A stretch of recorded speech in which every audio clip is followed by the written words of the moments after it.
छान. कोणतं पुस्तक काय करत आहेस तू? वाचत आहेस. चल वाचून दाखव बरं मला.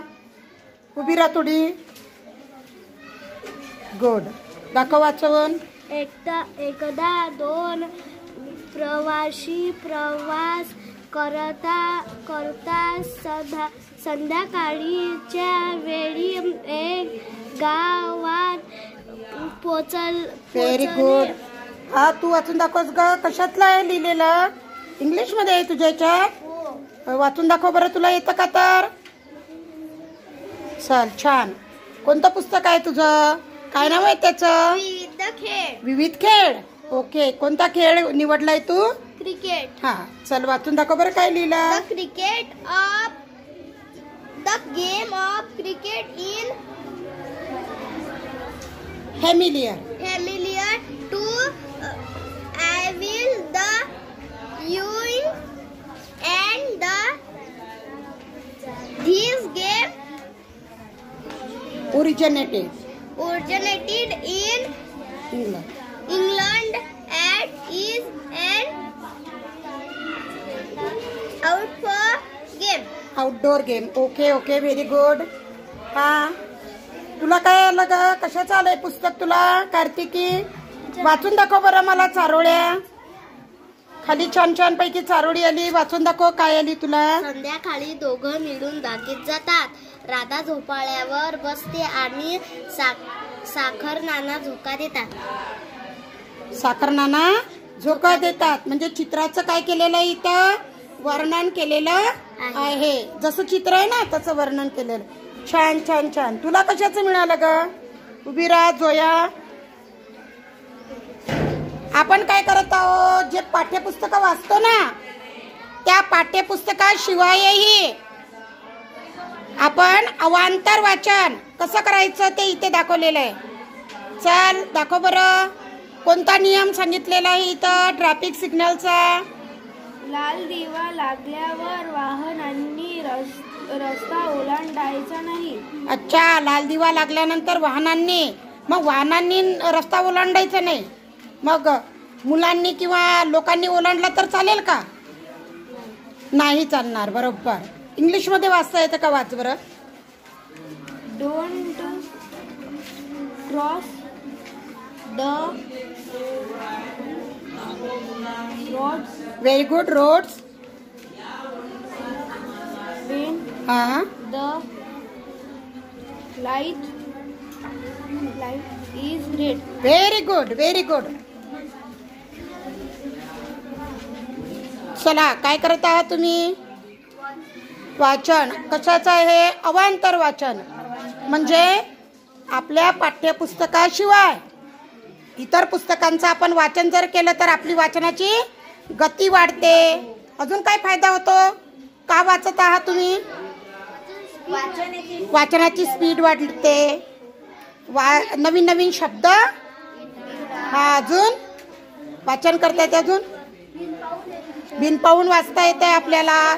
अजून काय होतं? पाठ होते. आणि त्याचा उपयोग कुठे होतो?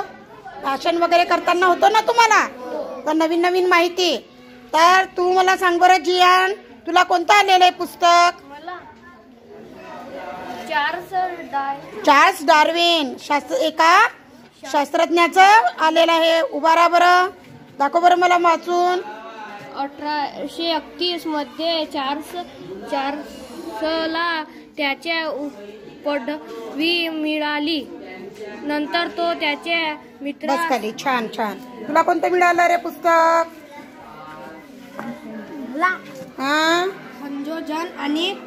संयोजन आणि सूत्रसंचालन. बापरे.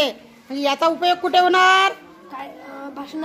भाषणात. त्यानंतर कोणताही कार्यक्रम जर तुम्हाला आयोजित करायचा असेल, आता विद्यार्थ्यांना पण यायला पाहिजे की नाही, तर त्याच्यासाठी या पुस्तकाचा वापर छान होणार आहे. Very good. तू कोणतं निवडलंस रे पुस्तक? गमतीदार खेळांचा खजिना. तुला खेळ आवडतो वाटते?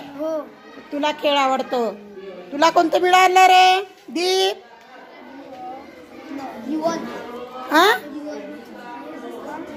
युआन सॉंगची भारत यात्रा. चीनला गेला का तू? हा, तुला काय मिळालं? अरे याला माहीतच नाही आहे. खेळ खेळूया. कशाचे? विज्ञानाचे खेळ खेळूया, विज्ञानाचे. सरे तुला कोणतं मिळालं? तुला पण एका वैज्ञानिकाची माहितीच मिळालेली आहे, बरोबर? हां, आर्किमिडीजची माहिती. तुला रे काय मिळालं? अल्यवेधन अभिवदन बिरदा.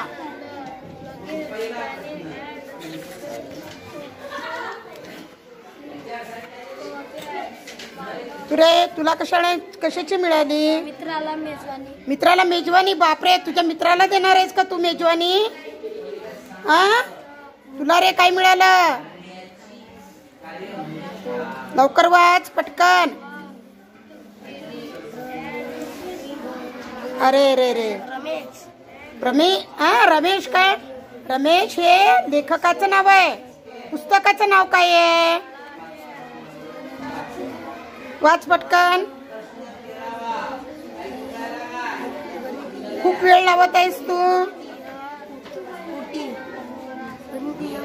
गणितीय कोडी. Very good. पण मग वेळ का लावलास तू? Very good.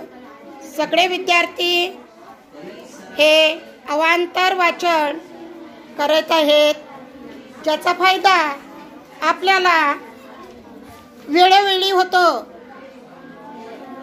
आणि विद्यार्थ्यांमध्ये वाचनाची आवड तर वाढतेच, पण सोबतच विद्यार्थ्यांमध्ये मिळालेल्या ज्ञानाचा उपयोग हा भाषण कौशल्य, निबंध लेखन या अशा इतर ठिकाणी सुद्धा होतो. धन्यवाद.